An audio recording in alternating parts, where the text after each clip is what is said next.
bonsoir, monsieur, madame. Alors, donc, je suis ivoirien, je vais vous parler d'une histoire qui est devenue aujourd'hui une légende, qui a bercé mon enfance. Donc, c'est l'histoire d'une ethnie appelée les Baoulés, si vous connaissez bien la Côte d'Ivoire, un pays de l'Afrique de l'Ouest, qui fait 322 463 km², avec plus de 24 millions d'habitants.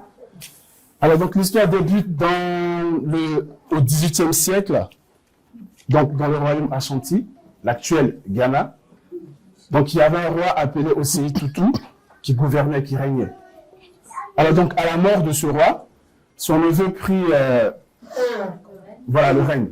Donc, au pays Ashanti, la loi dit que c'est l'enfant de la sœur du roi qui doit hériter. Donc, le roi lui-même, son enfant, n'a pas le droit d'hériter.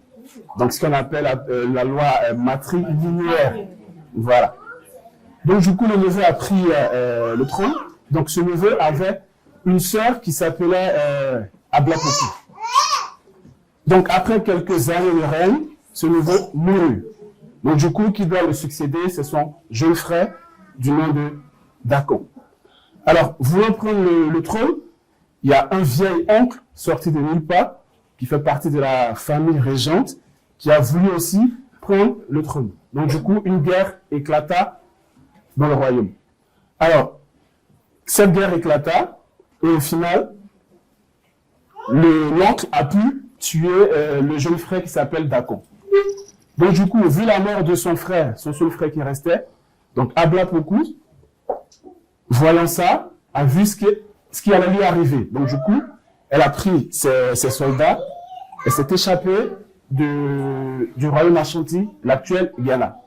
Donc, étant en fuite, elle était poursuivie par les soldats du roi en place, donc l'oncle.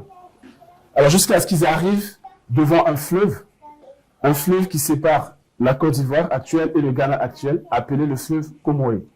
Donc, arrivé là, la marée était très haute. Donc, ils ne pouvaient pas traverser. Donc, comment faire pour traverser le fleuve, sachant qu'ils sont poursuivis?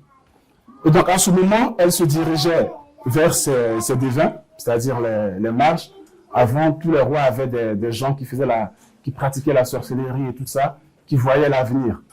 Donc, elle leur demande qu'est-ce qu'on doit faire pour traverser ce fleuve. Alors, le mage lui dit, le fleuve a besoin d'un sacrifice, le plus cher, ce que vous avez de plus cher. Donc, du coup, les femmes qui étaient parues qui avaient des bijoux, de l'or et tout, ont donc remis cela aux divins. Les hommes ont remis donc le bétail, les taureaux et tout pour le sacrifice afin de pouvoir passer le fleuve. Alors, le mage leur dit, c'est pas ce dont le génie a besoin. Le génie, il a besoin de ce qui vous coûte le plus cher. Donc, étant la reine du peuple qu'elle conduisait, Ablapoku se tourna donc vers le ciel. Alors, elle a compris que le sacrifice devait venir d'elle. Donc, du coup, elle prit son seul enfant, son seul garçon, qu'elle souleva, qu'elle regarda pour une dernière fois, qu'elle jeta dans le fleuve. Et une fois fait, le fleuve s'est calmé. Le fleuve a baissé jusqu'à leurs genoux. Et donc, du coup, ils ont pu traverser le fleuve. Donc, après la traversée, elle se tourna tout en larmes, en pleurant, et elle cria « Baouli », ce qui veut dire « l'enfant est mort ».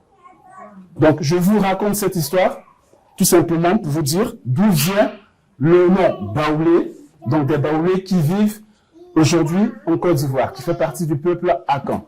Et aussi pour remercier donc les parents qui font tant de sacrifices, puisque c'est une preuve de sacrifice. Les parents qui font tant de sacrifices afin de protéger leur famille. Voilà, donc j'ai voulu partager cette histoire avec vous parce que c'est une histoire qui m'a beaucoup marqué quand j'étais à l'école primaire. Je vous remercie.